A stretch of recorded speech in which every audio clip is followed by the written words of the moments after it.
many of us, Disney represents an escape from reality. We tend to see these animated films as detached from the world around us and as a sort of magical space where we can return to the time in our lives when adventure was everywhere, passion was everything, and equal was everyone. It's June 22nd, 1955, and families are flocking to the theaters to see the newest animated film, Lady and the Tramp.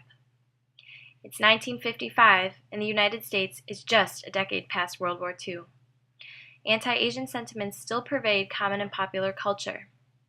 With Cy and Am's malicious and manipulative ways, their sickly yellow fur color, slanted eyes, and Eastern Asian accents cannot be coincidental. First, a brief history of World War II. When the war first broke out in Europe, the Allied powers recognized Thailand as an important potential ally and hoped that it would join them. However, Thailand had dreams of expansion and saw siding with Japan as an opportunity to advance its motives. It wasn't long before Thailand joined the Axis powers as a loyal puppet state to Japan and declared war against the United States and England. Up until the mid-20th century, Thailand was known as Siam. Do you seeing that thing swimming round and round? Yes. Maybe we could reach in and make it drown. In Lady and the Tramp, Cy and Am are portrayed the same way the Japanese were during the war, as having no morals, no remorse, and no loyalties.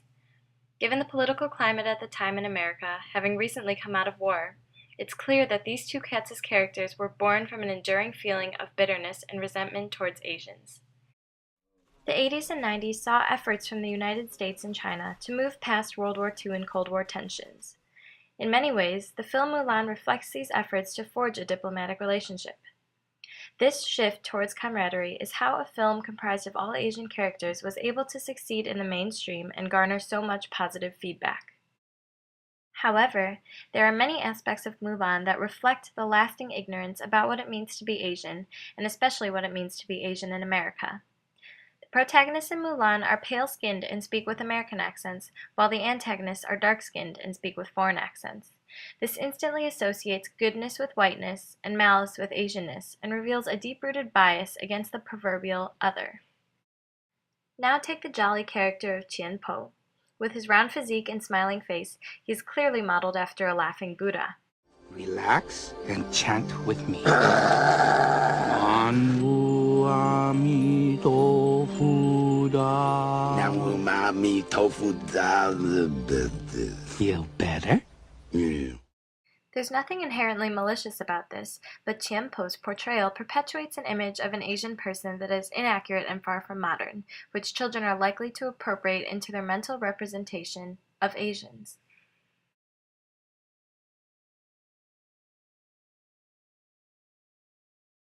As we move into the 21st century, we enter an era of racial consciousness and one where discrimination is actively condemned.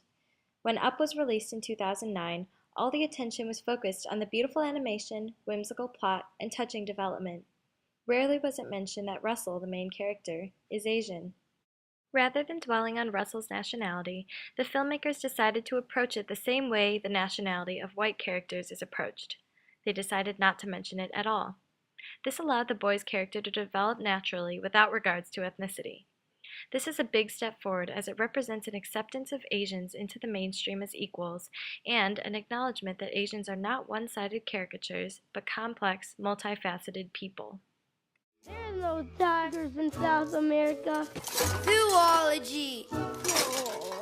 Ah, for the love of Pete. Go on into the bushes and do your business. Okay, here, hold my stuff. 30, 40 years from now, will we realize that just like for Cy, Am, and Mulan, there's something troubling about the way we portray Russell? Maybe, but society has come a long way since Lady and the Tramp's release, and Disney has mirrored us as we've grown. So, we see that Disney isn't just a fairy tale. It's an extension of us and a materialization of our progress in society.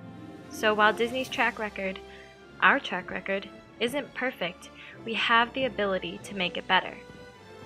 That's the beauty of a progression. It's always open to change.